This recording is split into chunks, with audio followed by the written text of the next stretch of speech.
Eh bien, bonjour à tous, soyez les bienvenus. Vous allez participer avec nous pendant 60 minutes à cette conférence, quatrième conférence, une première avec l'UNICEF et puis cette fois-ci une troisième conférence avec le professeur Deschlot qui est professeur de nutrition et chef du département de nutrition du CHU de Rouen. Ça se trouve en Normandie, c'est en France. Je le précise parce que nous avons aussi nos collègues du Luxembourg qui nous regardent pour cette quatrième conférence. Donc, professeur, bonjour. Dans quelques instants, nous allons vous retrouver pour nous parler de tout ce qui va être mis en place concernant le dépistage des troubles du comportement alimentaire et de l'obésité et le programme NutriActis. Mais juste avant, je vous rappelle que tout au long de cette conférence, vous allez pouvoir poser vos questions. Donc n'hésitez pas, écrivez vos questions et le professeur Deschlot y répondra juste après. Le professeur Deschlot, mais aussi Laurence Ontared, puisque Laurence est avec nous et Laurence est responsable prospective et RSE chez BNP Paribas Cardiff.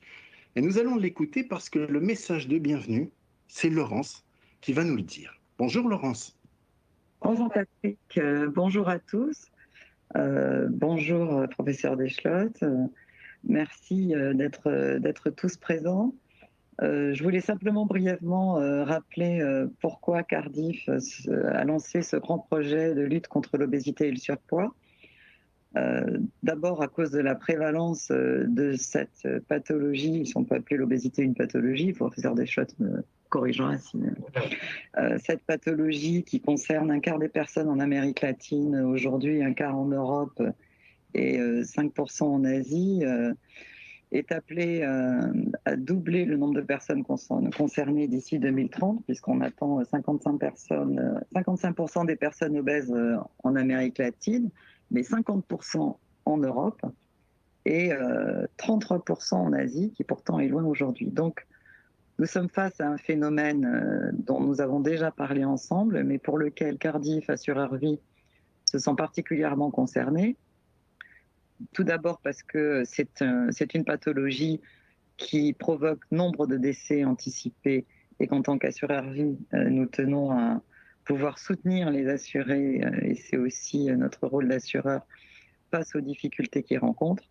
Et ensuite, dans tous les pays où se trouve Cardiff, c'est un sujet qui devient un sujet de santé publique. Donc c'est important pour nous à la fois pour notre métier d'assureur vie, mais aussi en tant que compagnie d'assurance, en tant que servir notre mission de rendre l'assurance plus accessible. C'est très important qu'on puisse, à la fois au plan technique assurantiel et au plan de la prévention et des services, proposer une aide à la solution, une aide à l'élaboration de solutions, ce que l'on espère, à ce fléau de santé. Alors, on a deux volets d'action. Un volet éducation-prévention, essentiellement auprès des jeunes et des familles dont on a déjà parlé ensemble. Et on a ce volet très important de la recherche. Et je passe la parole à Pierre Deschlot qui va nous expliquer comment elle s'organise. Merci Laurence, merci Patrick et bonjour à tous. Je suis très content de vous retrouver pour un certain nombre d'entre vous qui ont déjà suivi les précédentes conférences débats et puis peut-être de rencontrer de nouveaux collaborateurs de BNP Paribas Cardiff pour ce nouvel entretien. Alors aujourd'hui, nous allons continuer à développer un petit peu ce grand objectif de dépistage des troubles du comportement alimentaire et de l'obésité qui va donc s'articuler au travers du programme NutriActis dont je vais vous présenter les grandes lignes.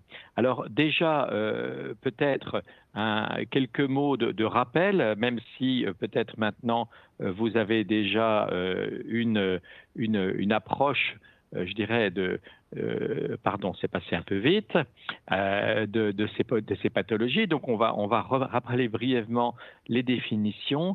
J'ai des chiffres tout récents de 2021 sur les TCA et l'obésité dans notre pays qui, malheureusement, font un peu froid dans le dos.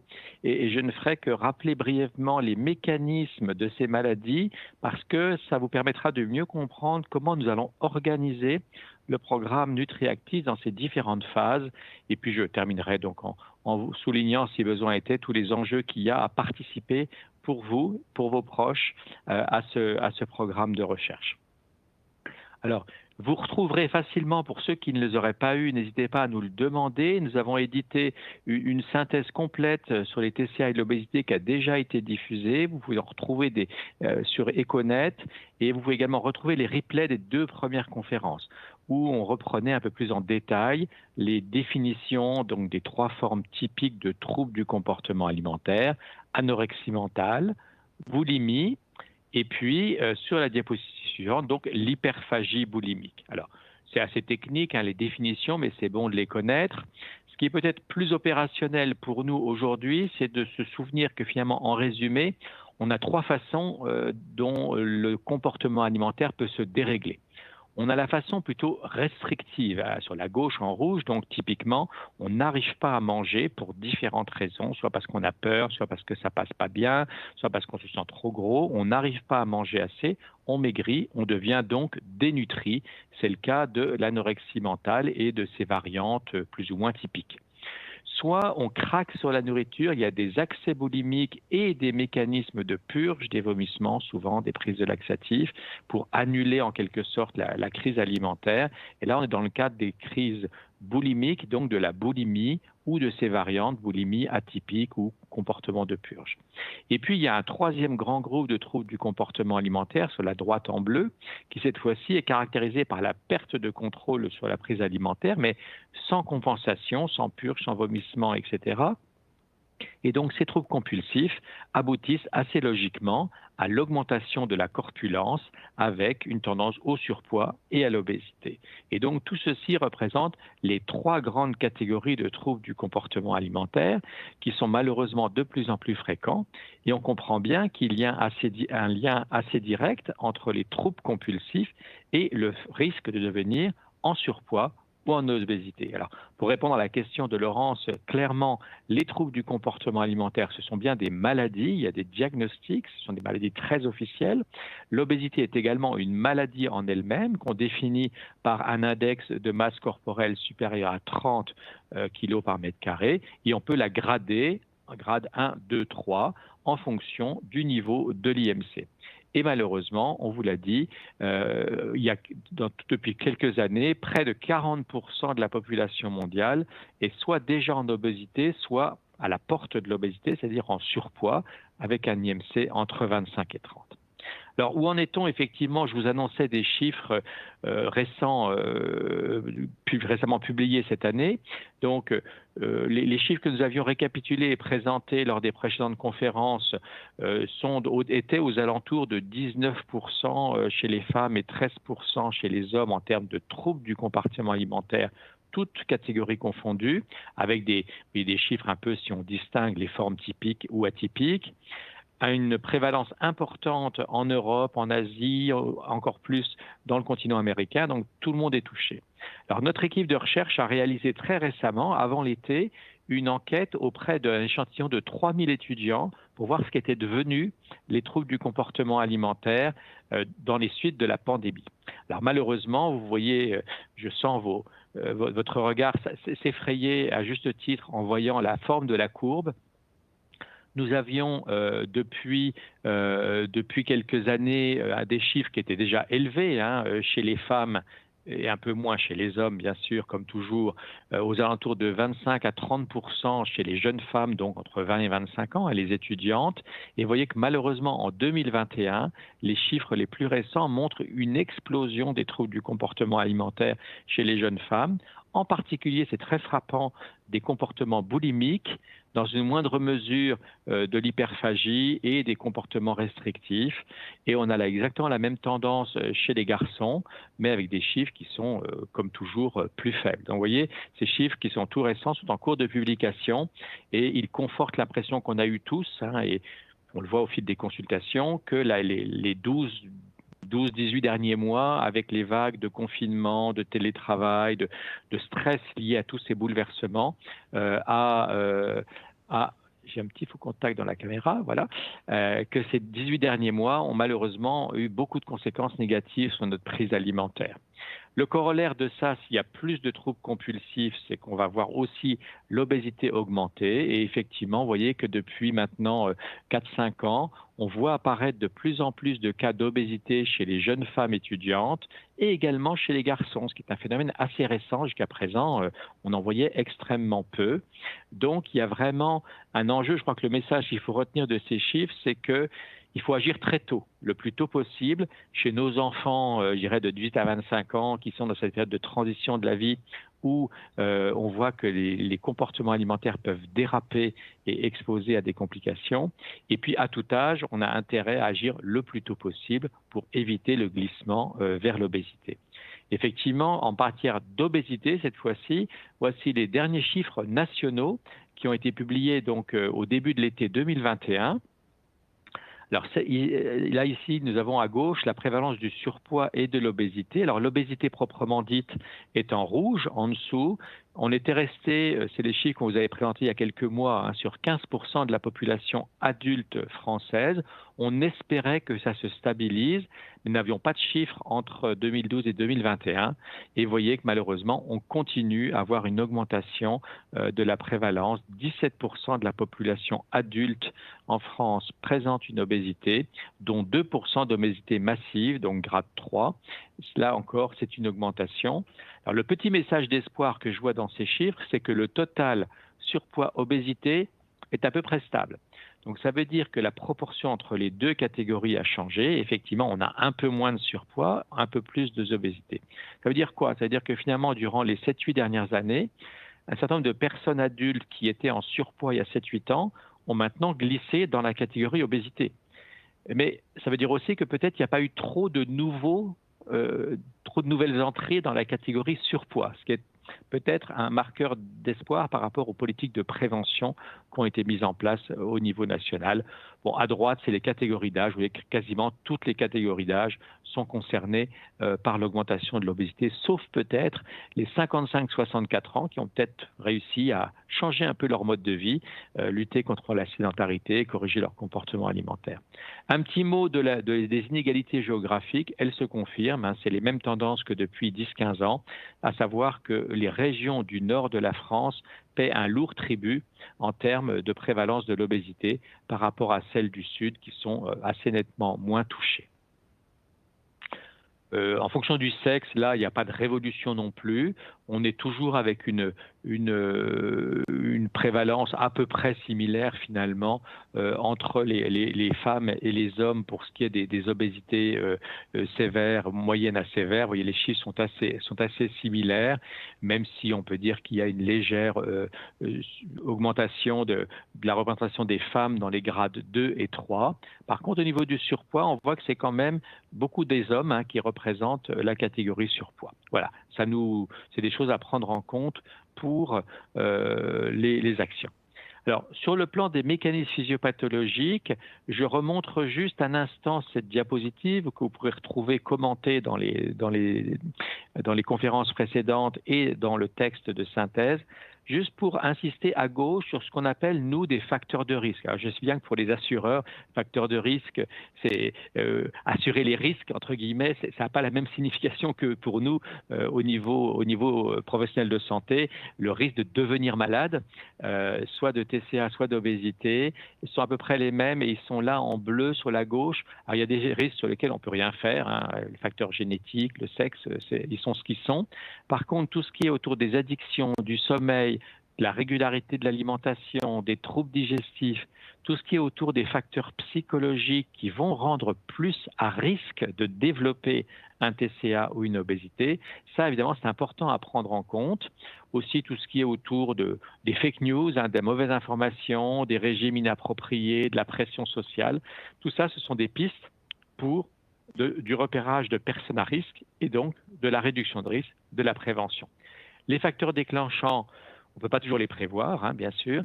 Ceux sur lesquels on peut essayer de travailler quand même, c'est par exemple réduire les facteurs de stress, réduire les facteurs d'anxiété, et puis éviter des régimes alimentaires inappropriés. Ça, c'est des facteurs sur lesquels on a une certaine prise. Pour terminer dans ces rappels, juste se souvenir qu'il y a un continuum entre le fait d'avoir à 15, 20 ou 30 ans un trouble du comportement alimentaire et le risque d'avoir 5, 10, 20 ans après une obésité, puisque vous voyez que quand on suit la corpulence de ce que sont devenues les personnes qui avaient au départ un TCA, on voit qu'après 10 ans d'évolution, quasiment tous les types de TCA sont associés à une augmentation du risque de développer une obésité, à l'exception de l'anorexie mentale restrictive. Voilà, le tableau est campé. Donc maintenant, que faire? Alors nous avons, comme vous le savez, beaucoup d'informations maintenant. Il faut voir comment on peut mettre tout ça à la disposition du plus grand nombre. Et c'est pour ça que nous avons commencé à construire ce programme NutriActis en partenariat entre notre hôpital, notre équipe de recherche et BNP Paribas Cardiff. Alors les objectifs, c'est vraiment, d'abord il faut rappeler que c'est un projet de recherche, c'est de la recherche qu'on appelle en épidémiologie, c'est-à-dire la fréquence des maladies et les facteurs de risque des maladies, et c'est de la recherche aussi interventionnelle, c'est-à-dire qu'on ne va pas se contenter de décrire, mais on va agir. Un des premiers objectifs, c'est de dépister à large échelle. Vous qui êtes inscrit à cette conférence, statistiquement, vous l'avez compris, en fonction de votre tranche d'âge, vous avez 15 à 20% de risque d'être concerné déjà aujourd'hui par un dérèglement de votre comportement alimentaire et ou de votre corpulence. Peut-être même un peu plus que la moyenne, parce que si vous êtes inscrit à cette conférence, c'est que ça vous parle comme sujet, que vous êtes conscient du fait qu'il y a un enjeu, donc peut-être que vous êtes un peu plus concerné que la moyenne. Donc il faut dépister à large échelle, et donc ça veut dire sensibiliser la population cible de la recherche. La population cible, c'est vous, c'est vos familles, c'est un jour ou l'autre peut-être les assurés, mais pour l'instant, on commence par les collaborateurs et leurs familles, et d'éveiller votre intérêt, votre prise de conscience sur l'importance de ces enjeux. À partir du moment où on dépiste, soit on trouve, soit on ne trouve pas de TCA ou d'obésité. Et s'il n'y a pas de TCA et d'obésité au début, tant mieux, on peut penser que c'est 80% à peu près de l'échantillon. On va vous proposer un programme de prévention, de réduction de risque en fonction de votre profil de facteur de risque. Si malheureusement il y a déjà actuellement un dérèglement du comportement alimentaire, déjà un surpoids, une obésité, à ce moment-là, on va être plus dans une politique d'accompagnement, de prise en charge, d'orientation thérapeutique pour vous permettre de bénéficier d'un certain nombre d'outils, d'auto-soins, de réduction de la sévérité de vos troubles et vous orienter, bien sûr, vers des professionnels de santé adaptés et compétents pour la prise en charge nécessaire. Et donc, avec une population cible de plusieurs milliers de personnes en France et dans d'autres pays ensuite, nous espérons bien pouvoir décrire cette population, qui sont tout assez proches de la population générale, et puis évaluer la prévalence et aussi suivre au fil du temps les cas qui apparaissent de TCA et d'obésité. Donc ce programme, il a déjà commencé, en fait, puisque depuis quelques mois, vous avez bien vu que nous avons commencé à mettre à votre disposition, au travers des conférences, un certain nombre de documents, de newsletters, toute une série d'informations scientifiquement validées, parce qu'il y a aussi malheureusement beaucoup de bruit de fond dans ce qui circule. Cette information qui vous permet, je l'espère, d'être convaincu qu'il y a intérêt à se mobiliser pour votre santé, celle de vos proches. Vous pouvez déjà, et un certain nombre ont commencé à le faire, solliciter de l'information complémentaire. Vous pouvez solliciter une visioconsultation de dépistage. Donc pour l'instant, on est encore dans un système, je dirais simplement, d'inscription par email sur nutriactis.consultation@chu-rouen.fr.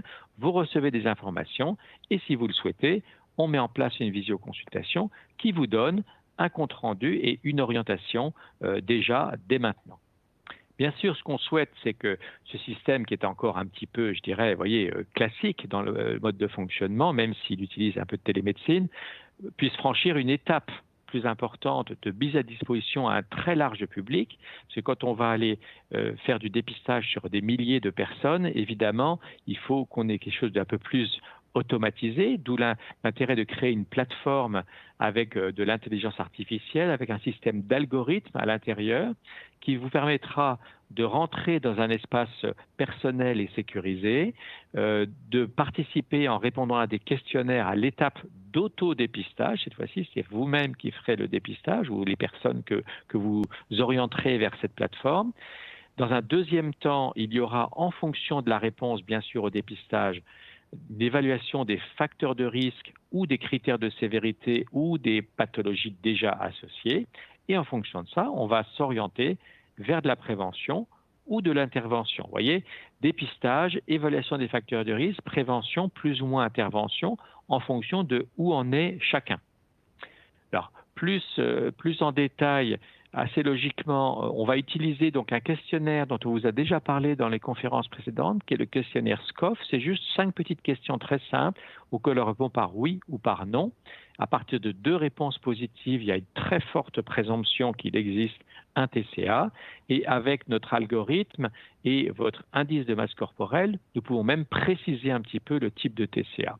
Alors, si, on va commencer par la droite pour une fois, si malheureusement il y a déjà un TCA et ou une obésité, eh bien écoutez, faut surtout pas se décourager. Au contraire, ça veut dire qu'il faut creuser un peu plus les choses et la plateforme vous proposera de voir d'un petit peu plus près la sévérité de vos troubles, de rechercher s'il y a des comorbidités associées, par exemple troubles du sommeil, anxiété, apnée du sommeil, déficit d'activité physique, etc.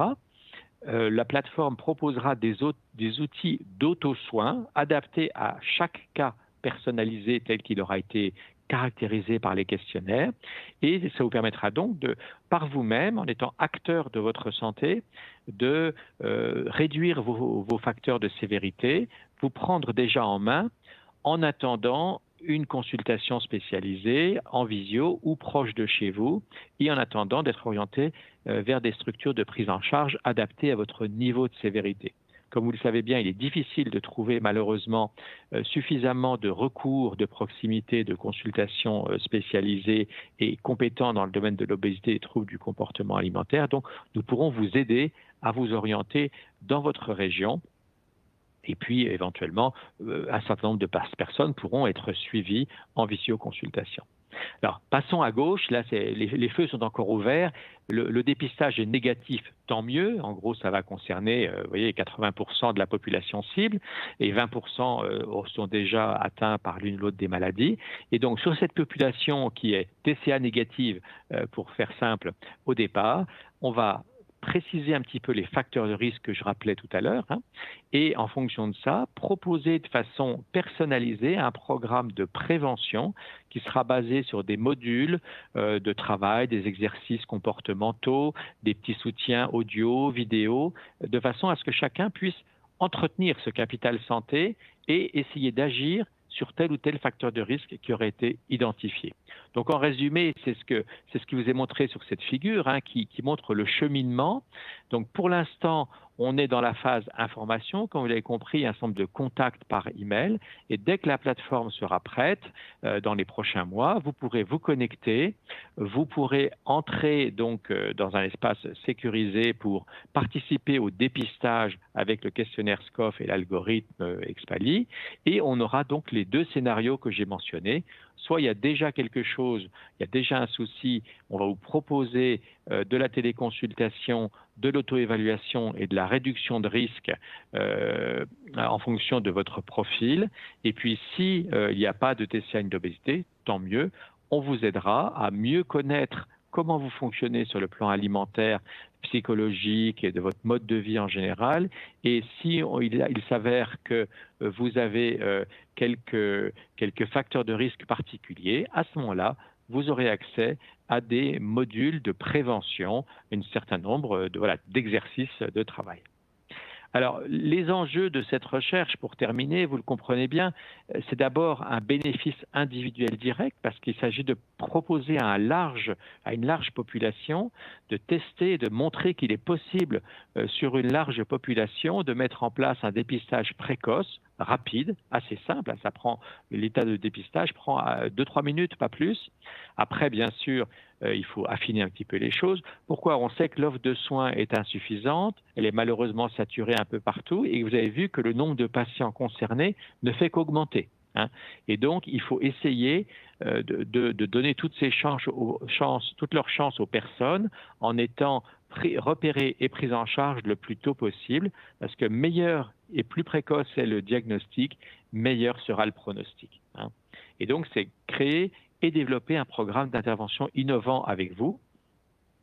Et le programme que vous allez vivre avec nous, bien sûr, va vous être utile à vous, mais va aussi être utile à la société et à, j'espère, des milliers, des millions de personnes, parce que ça nous permet de confirmer qu'on peut, avec, si les résultats, bien sûr, sont bien probants, si on a une large participation, on va montrer qu'on peut faire ce programme de dépistage à large échelle, qu'on peut mettre en place les actions de prévention, de réduction de risque. Et notre ambition est bien sûr d'aller plus loin que l'étude pilote française, de pouvoir l'étendre à différents pays dans le monde, montrer que tout ceci, bien sûr, est transposable sur le plan linguistique et y aller progressivement. Alors, une petite mention pour nos amis du Luxembourg. La réglementation de la recherche clinique est ainsi faite qu'elle n'est pas encore complètement sans frontières. Donc, malheureusement, le programme complet, dans un premier temps, sera ciblé sur la France. Bon, voilà, parce que la réglementation de la recherche est différente selon les pays, mais on se mettra en ordre de bataille, bien sûr, pour répondre aux sollicitations des volontaires du Luxembourg en se positionnant dans une situation un petit conforme à la réglementation, mais qui sera peut-être un peu moins développée que ce que je vous ai présenté.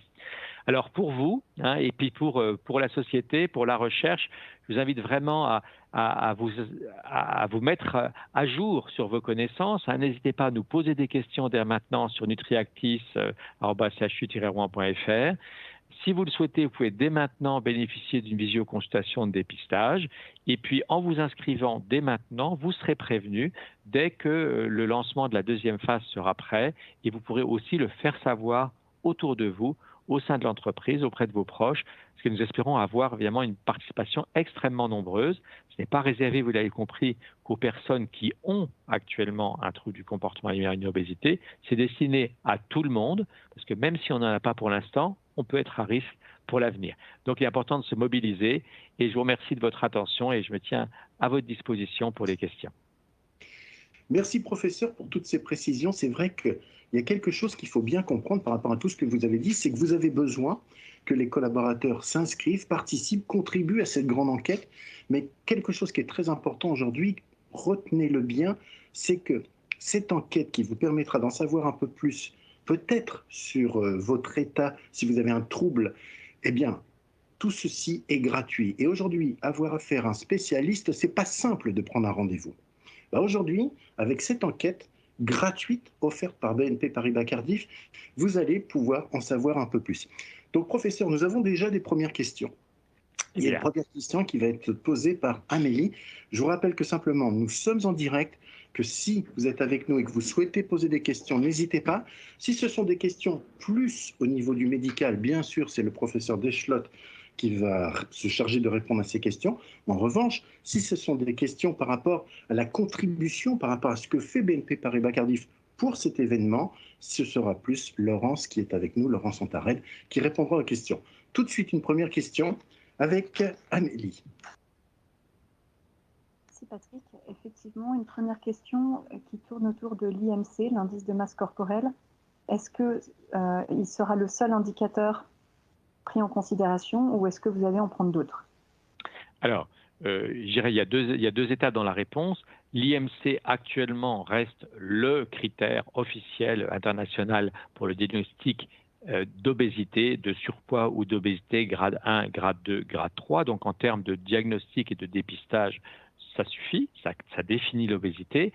Par contre, on sait bien qu'ensuite, il y a différents types d'obésité, viscérale par exemple, plutôt abdominale. Et il y a des obésités plus ou moins compliquées, de diabète, d'hypertension, d'apnée du sommeil, etc. Donc, bien sûr, ensuite, il faut affiner les choses. C'est pour ça que si on dépiste une obésité, on proposera des questions complémentaires, dans un premier temps lors d'une visioconsultation et ensuite via la plateforme avec l'intelligence artificielle, de façon à affiner l'évaluation et en fonction de ça, de personnaliser le conseil. Professeur, aujourd'hui, une personne qui se sent en pleine forme, qui ne s'imagine pas qu'elle est obèse, que toute sa famille va très très bien, est-ce qu'il y a un risque plus tard qu'elle puisse devenir obèse ou alors aucun risque? Alors, Voilà, c'est une question, si vous voulez, qui est une question de probabilité, de conjonction de facteurs de risque. Vous avez des familles où il y a des facteurs de risque plus importants que d'autres parce qu'il y a eu déjà des cas soit d'obésité, soit de troubles du comportement alimentaire chez les parents, les frères et sœurs, etc. Donc là, on sait que le risque est un peu augmenté. Et puis on a, je l'ai rappelé tout à l'heure, on a des facteurs de risque liés au comportement, à la façon dont on vit, à l'environnement dans lequel on est, qui, chaque facteur de risque, par définition, n'est pas une fatalité. Mais plus on accumule des facteurs de risque, et surtout s'il y a un terrain au départ un petit peu à risque, forcément la probabilité de développer la maladie augmente. Et donc toute l'originalité de notre programme, c'est d'agir très tôt, même quand entre guillemets on ne voit rien, hein, quand il n'y a rien à voir, si je puis dire. Le questionnaire de dépistage est négatif, l'IMC est normal, on pourrait dire tout roule, mais quand on creuse un petit peu, on va s'apercevoir que c'est une personne, par exemple, qui dort pas très bien, qui est plutôt stressée, qui est assez sédentaire, qui a tel ou tel souci personnel, etc. Et donc, on va identifier des indicateurs, des clignotants qui disent attention, pour l'instant, ça va. Le questionnaire de dépistage est négatif, ou alors il y a une réponse positive sur les 5 questions, mais il n'y a pas les 2. Donc, on va dire, pour l'instant, il n'y a pas de TCA, mais il y a peut-être un frémissement de quelque chose. Et donc, c'est-à-dire qu'il faut être vigilant, creuser un peu les choses et essayer d'agir sur toute cette série de déterminants, de facteurs de risque qui ont été identifiés, parce que c'est un peu comme une bombe à retardement qu'il faut désamorcer. Merci, professeur. On va prendre une autre question, Amélie. C'est Patrick.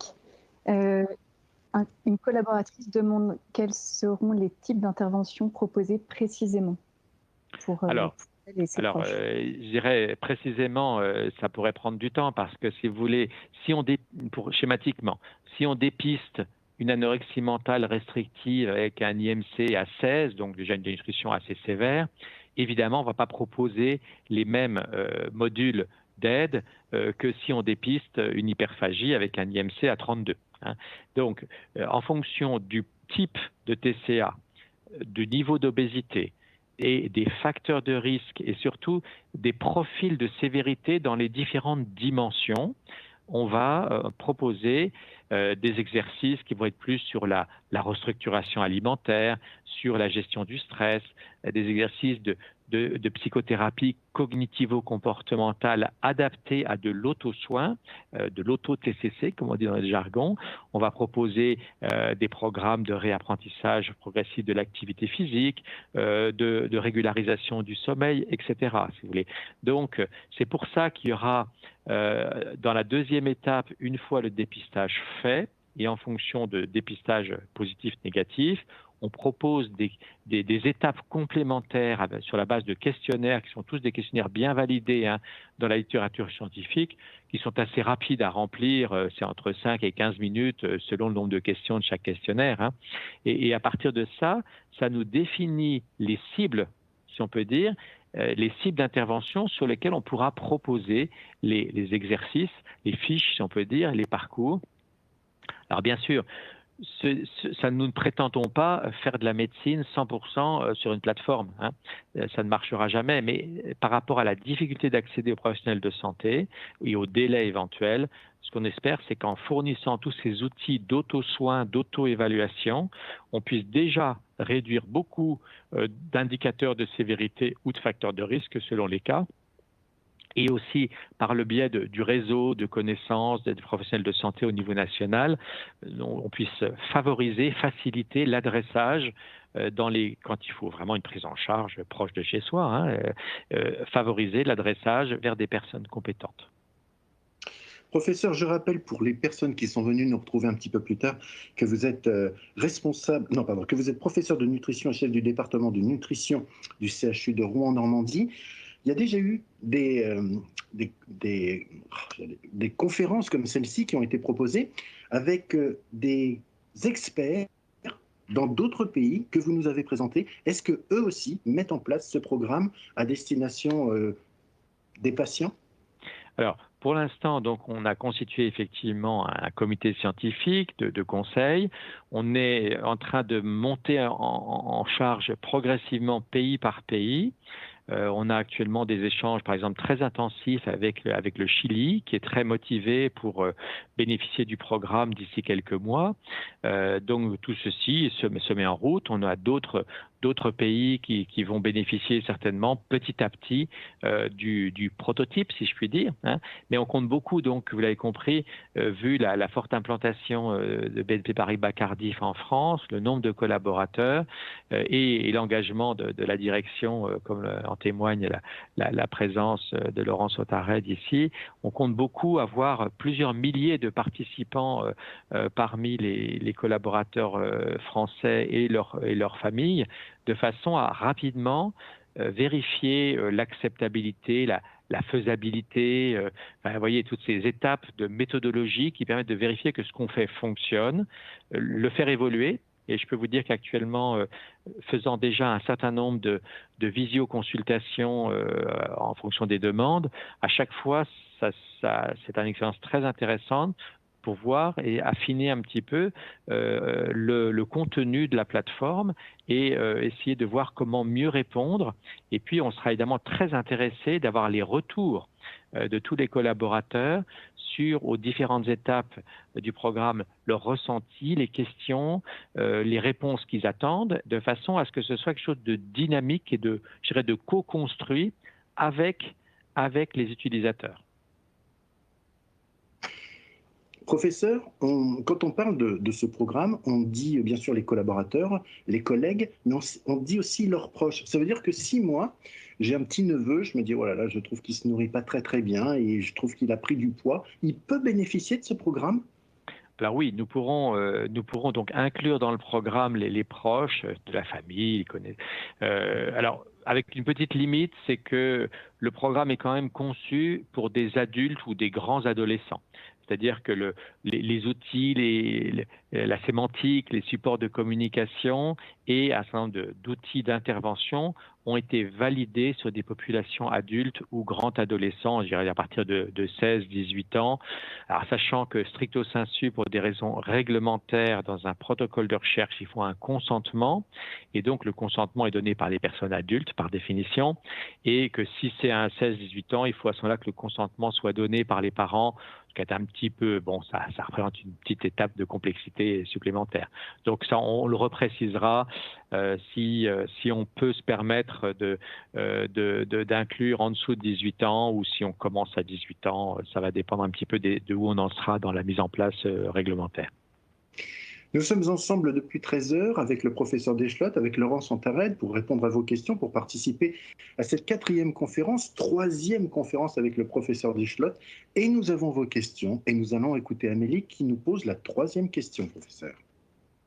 Merci Patrick. Avant de poser cette 3e question, je voulais juste vous faire part d'un commentaire qu'on a reçu sur le chat, très positif. Donc merci la collaboratrice, qui est enchantée, qui a eu la chance d'avoir déjà une visioconsultation avec le professeur Deschlot, qui en a été très contente et qui encourage tous les collaborateurs et toutes les collaboratrices à s'engager dans ce programme, puisqu'elle a déjà réussi à prendre de nouvelles mesures pour faire face à ces problèmes grâce à l'équipe du professeur Deschlot. Donc un grand merci professeur pour les premiers accompagnements et les premières interventions que vous avez eues auprès de nos collaborateurs, collaboratrices. Avec plaisir. On a une autre question d'une collaboratrice qui se demande si le fait de sauter un repas est un risque. Alors, une très bonne question. Alors, sauter un repas à l'occasion, je dirais, qui ne l'a pas fait? Non, ça, ce n'est pas le problème. Ce qui est un vrai souci et qui, là, représente un facteur de risque, c'est sauter de façon régulière un repas. C'est-à-dire le travers, le facteur de risque le plus fréquent qu'on observe, notamment dans la population adolescente, adulte jeune, c'est l'omission du petit déjeuner. Malheureusement, on a 30 à 40% des étudiants et étudiantes qui ne prennent pas de petit déjeuner le matin pour des tas de raisons objectives ou subjectives. Soit j'ai du mal à me lever parce que j'ai fait la fête tard le soir, soit je suis à la bourre pour attraper mon bus. Enfin, bref, tout peut se voir dans la vie une fois de temps en temps, mais on a aussi des jeunes qui structurellement nous disent « je n'arrive pas à manger le matin parce que je n'ai pas faim ». Et quand on regarde je dirais, l'agenda des repas de ces personnes, on s'aperçoit que souvent, il va y avoir des décalages. Le petit déjeuner, effectivement, est omis. Il va y avoir éventuellement un peu de rattrapage comme ça peut dans la matinée. Le midi est plus ou moins escamoté, ou alors c'est vite fait, cafétéria, sandwich, fast-food, etc. Et puis, on va avoir des profils de rattrapage alimentaire en fin de journée, l'après-midi, et souvent des consommations importantes le soir, qui font qu'effectivement, le lendemain matin, on n'a pas faim. Hein. Donc ça, c'est un profil assez fréquent, et à force, ce décalage de la prise alimentaire vers le soir a un effet tout à fait négatif, parce que les mécanismes qui régulent les quantités de repas se dérèglent, et on va glisser progressivement vers une tendance hyperphage, donc à manger trop en fin de journée, à stocker trop, et puis c'est un engrenage. Ça, c'est un des schémas qu'on peut voir. Un autre schéma qui n'est pas exceptionnel du tout, surtout dans les grandes villes, avec des journées continues, etc., c'est que certaines personnes se disent, bon, allez hop, j'enchaîne toute ma journée, tant pis pour le repas de midi, j'avale une demi-timbale de taboulé sur le coin du bureau, à la va-vite, et puis ça ira comme ça. Ça va un moment, sauf que avec la fatigue du travail, le stress, les transports, etc., ça va représenter un risque élevé d'arriver en fin d'après-midi à 5-6 heures, le retour à la maison, le métro, le bruit, la fatigue, et hop, en fin de journée, dans ce cas-là, on craque et on va avoir des compulsions alimentaires en fin de journée parce qu'on n'arrive pas à attendre le temps du dîner structuré. Et dans ce cas-là, on sait bien que les grignotages, les compulsions vont se faire plutôt sur des aliments denses en énergie, plutôt gras, plutôt sucrés, avec une valeur plaisir quelque part, hein, faut pas le nier, mais qui vont pas bien caler et qui vont complètement déséquilibrer la balance quantitative et qualitative. Donc, en résumé, avec ces deux exemples, clairement sauter de façon régulière des repas, et en général c'est plutôt le matin ou le midi qui saute plutôt que le soir, ça expose à des phénomènes de rattrapage, de compensation, de compulsion, et donc progressivement à glisser vers l'hyperphagie et vers l'obésité. Professeur, moi je me pose une question qui est, dans la mesure où ce programme est gratuit et que ce programme va permettre d'avoir toute une grosse enquête de recherche pour améliorer, pour soigner l'obésité, est-ce que vous, avec vos équipes, vous allez avoir la capacité de répondre à tout le monde ? Ah, c'est une très très bonne question. Alors, bien sûr, il y a deux étapes, si vous voulez, dans le programme. Il y a la première étape où on est actuellement, c'est de la diffusion d'informations, c'est de la sensibilisation, c'est de la réponse ponctuelle à une demande. Donc voilà, on a une capacité pour faire face aux demandes. Mais on est très conscient du fait qu'évidemment, il y a un moment où on ne pourra pas faire 1000 visioconsultations par mois, hein, c'est évident.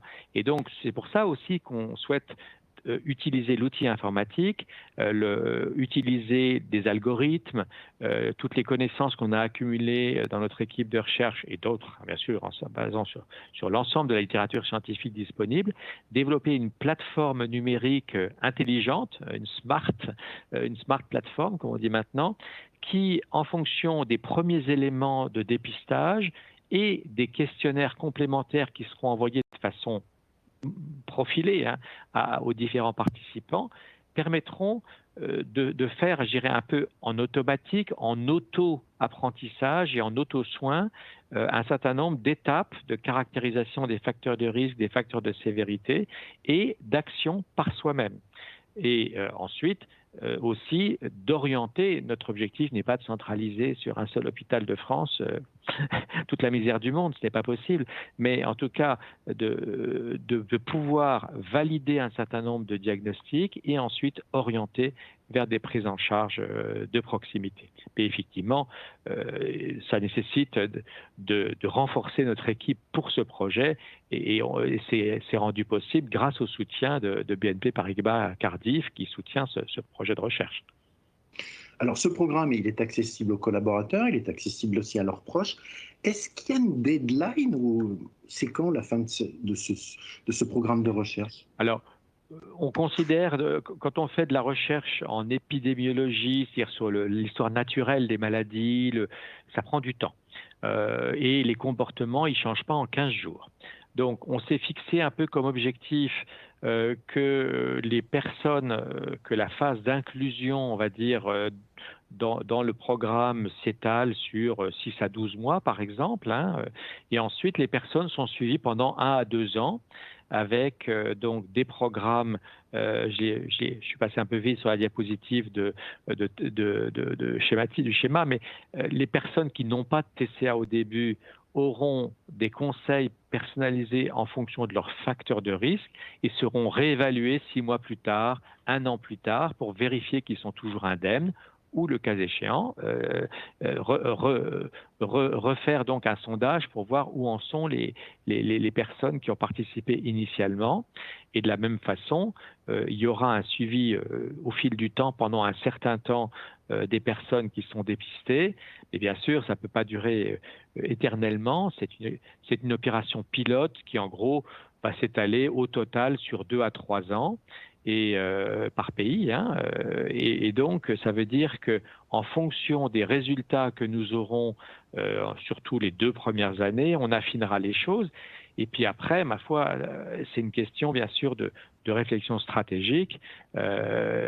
Si l'outil fonctionne bien, s'il est bien validé sur cette population test de quelques milliers de personnes, j'espère beaucoup que nous trouverons ensemble les moyens de la rendre disponible à une très très large population. Merci beaucoup, professeur. Alors, vous savez, ce qui est l'intérêt des conférences comme ça, c'est le fait de pouvoir vous avoir, c'est un vrai bonheur. Et les questions, au début, comme on vous écoute, elles n'arrivent pas très vite. Et bien là, elles arrivent très vite. Et il ne nous reste que 15 minutes, et c'est génial. Donc, on va retrouver Amélie tout de suite. Est-ce que quand le surpoids est ancré depuis plusieurs années, est-ce que c'est plus difficile de s'en sortir? Alors oui, comme toujours en médecine, hein, quand une maladie est installée depuis assez longtemps, c'est un petit peu plus difficile de la guérir, mais c'est jamais impossible, hein. Et de toute façon, on peut toujours réduire la sévérité, on peut améliorer les choses, on peut améliorer la qualité de vie malgré peut-être encore un excès de poids moins important. Et donc, il n'est jamais trop tard pour faire quelque chose. Voilà, je fais des réponses plus courtes pour qu'on puisse passer plus de questions. Question suivante, Amélie. Est-ce que vous pensez que la crise sanitaire, avec ses phases de confinement, a pu avoir un impact sur l'augmentation de l'obésité sur ces 3 dernières années? Indiscutablement, hein, c'est ce que j'ai montré tout à l'heure sur les quelques chiffres dont on dispose. Sur la population des jeunes adultes, les étudiants en étant un bon exemple, ça crève les yeux, hein, je veux dire, là on a une explosion. Il y a d'autres publications récentes, toutes récentes, hein, scientifiques, qui montrent que le stress lié à la peur d'être malade ou aux conséquences d'avoir été malade ou d'avoir perdu un proche ou d'avoir peur de rater ses études ou de perdre son travail, etc., à cause de la pandémie, a profondément modifié le niveau de stress, d'anxiété, de dépression et la capacité à s'alimenter de façon régulière. Il y a eu vraiment énormément de travaux qui montrent notamment une prise de poids, hein, dans beaucoup de pays. Donc c'est plutôt les troubles, je l'ai montré tout à l'heure, hein, plutôt les troubles boulimiques et hyperphagiques qui ont augmenté, avec une prise de poids moyenne dans de nombreux pays où ça a été mesuré. Et donc on voit bien aussi probablement un glissement des gens qui étaient un petit peu à la limite, vous voyez, 28-29 d'IMC, qui étaient à la limite de l'obésité et qui sont passés de l'autre côté de la barre des 30 et qui sont en obésité grade 1. Alors, les questions qui arrivent. Désolé, nous ne pourrons pas répondre à toutes les questions pendant cette conférence en direct, mais merci, professeur, je sais que vous l'avez déjà fait. Vous répondez un petit peu plus tard via l'outil de chat, en rappelant à vous tous que cette conférence, comme les autres, sont enregistrées, qu'elles sont à votre disposition sur les Connect, que si vous avez des collègues, des amis qui souhaitent voir ces conférences, elles sont toujours en libre accès. Une autre question, Amélie. Alors, une collaboratrice se demande si les troubles d'alimentation sélective, en anglais Avoidant Restrictive Food Intake Disorder, font partie de ce programme. Absolument. Alors, les ARFID, comme on dit avec cet effroyable acronyme, Avoidant Restricting Feeding and Digestive Disorder. Donc, en gros, ce sont des TCA restrictifs un peu atypiques qui ne rentrent pas dans les critères diagnostiques stricts de l'anorexie mentale, ni même de l'anorexie mentale atypique. Les ARFID, donc tous ces problèmes d'exclusion alimentaire, de sélectivité alimentaire qui deviennent très, très envahissants, très problématiques, font partie du programme, effectivement. Ça entre un petit peu dans la catégorie donc, des TCA restrictifs atypiques autres. Voilà. Et donc, il y aura également effectivement une attention pour les ARFID. Voilà, encore des questions, on aura l'occasion de pouvoir y répondre. Je voulais préciser quelque chose que vous avez déjà dit, professeur. Je reviens sur le fait de la gratuité de cette enquête et le fait d'avoir accès à un expert, à un spécialiste. C'est super important parce que aujourd'hui, je peux vous assurer que quand vous avez des problèmes de TCA ou d'obésité, trouver quelqu'un qui répond tout de suite, aussi vite à vos questions, c'est pas évident. Ce qui veut dire aussi que dès maintenant, vous voyez l'adresse mail qui est dans le bas de l'écran du slide du professeur Deschlot. Vous pouvez dès maintenant envoyer un mail pour essayer d'avoir un rendez-vous, pour répondre à cette enquête. Nous comptons sur vous. Professeur, il va y avoir d'autres conférences. Qu'est-ce qui va se passer une fois que vous allez avoir les premiers retours des enquêtes? Alors, déjà là, comme je vous l'ai expliqué tout à l'heure, pour l'instant, nous sommes ce qu'on appelle la phase 1, qui est une phase un peu de rodage, de construction de la plateforme. Donc, on travaille là pour l'instant derrière l'écran, si je puis dire, hein, behind the stage. Et on continue il y a toute une série d'aspects administratifs, réglementaires, etc. à mettre en place. Donc, ce qu'on fait pour l'instant, c'est que nous construisons les modules, les outils d'accompagnement, de dépistage, de questionnaires, etc. Et entre-temps, on répond dès maintenant donc, aux demandes d'information et on essaye de répondre à peu près en temps réel aux demandes de visioconsultation. Alors, ce que j'ai envie de dire, c'est que si ce n'est pas trop urgent, soyez gentils, inscrivez-vous, posez des questions. Dites que vous êtes intéressé pour participer, mais si vous nous demandez, si vous êtes 200 à demander une visioconsultation demain, on va avoir un petit peu de mal. Hein, mais on va faire le maximum, on va étaler un petit peu ça dans les prochaines semaines.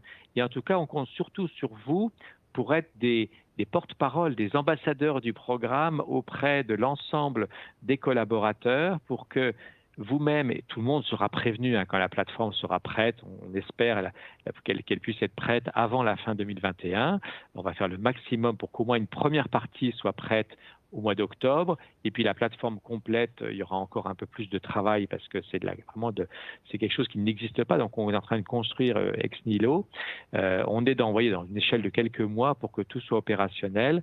Donc, on compte sur vous pour rester mobilisés et surtout, le moment venu, pour faire vraiment un mouvement le plus massif possible d'inscription. Même les gens qui vont bien, hein, c'est vraiment pour tout le monde, qui pensent aller bien. Alors, beaucoup vont réellement bien, tant mieux. Espérons que ça dure. Et donc, l'objectif, c'est de pouvoir justement faire du dépistage chez tout le monde pour qu'on puisse avoir à la fois le côté prévention chez ceux qui vont bien ou tenter, ou qui sont un peu fragiles, et puis le côté repérage précoce, accompagnement, prise en charge plus rapide.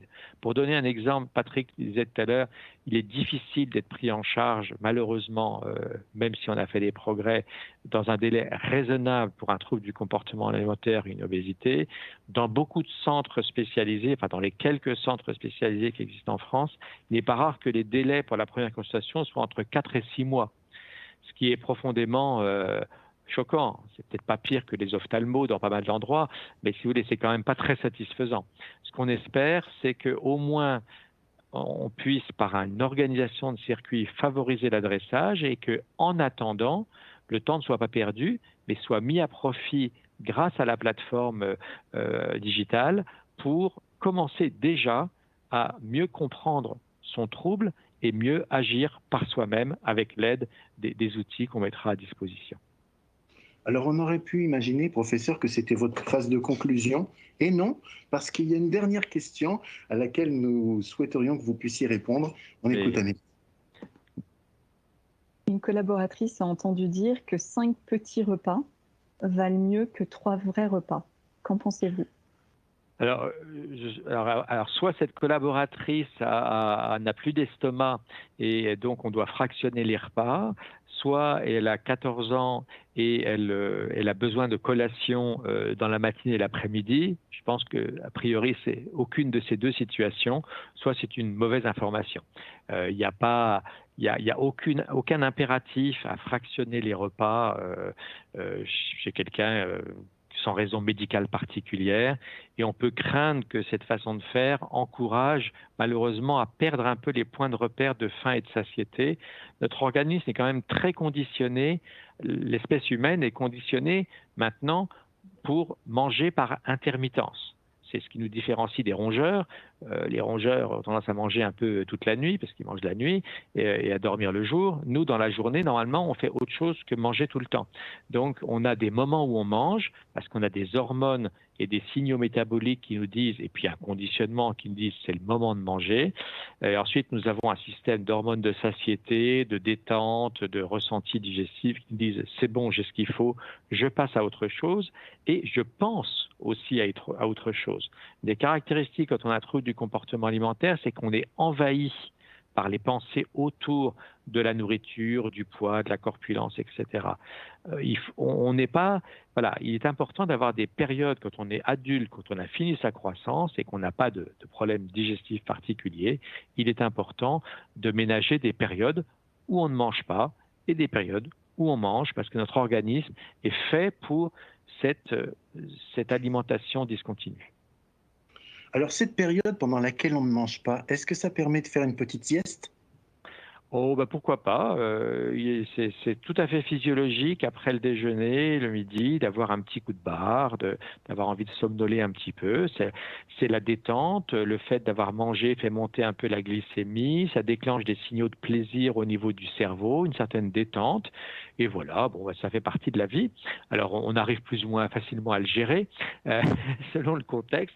Si on s'endort régulièrement en réunion en début d'après-midi, il faut se poser des questions quand même sur la qualité du sommeil la nuit et se demander s'il n'y a pas des apnées du sommeil. Vous voyez, voilà, point trop n'en faut. Hein. Mais certaines études montrent que peut-être d'avoir une petite sieste quand c'est compatible avec l'organisation du travail, hein, une petite sieste en début d'après-midi peut être intéressant parce que ça fait baisser la tension nerveuse et ça permet de récupérer de la vigilance et de l'efficacité après. Voilà. Merci beaucoup, professeur. Je voudrais remercier aussi toutes les équipes techniques qui ont travaillé, aux équipes d'Amélie, aux équipes techniques qui se trouvent derrière, pour la bonne réalisation et la bonne diffusion de cette conférence. Elle était avec nous en début pour nous souhaiter la bienvenue. Elle va clôturer cette conférence. Il s'agit de Laurence Antaret, responsable prospective et RSE chez BNP Paribas Cardiff. Voilà, le mot de la fin, Laurence. Merci. Merci Patrick, merci professeur Deschlot vraiment pour toutes ces explications. Je voulais simplement très rapidement vous inciter tous qui écoutez aujourd'hui et en parler autour de vous aussi et à participer donc de façon très importante à cette étude. On a compris pas tous le même jour, mais bon, on peut échelonner un peu et on compte beaucoup sur votre participation pour pouvoir justement permettre à cette recherche d'établir des process et des systèmes qui aideront beaucoup d'autres personnes. Donc en participant, vous allez aussi aider beaucoup les autres. Donc merci infiniment et merci à tous et merci professeur. Bonne journée, à bientôt. C'est la fin de cette réunion. Merci d'avoir participé, merci de l'avoir suivi. Profitez de ce programme, profitez-en. Il est gratuit, il est à votre disposition. Merci professeur, à très bientôt.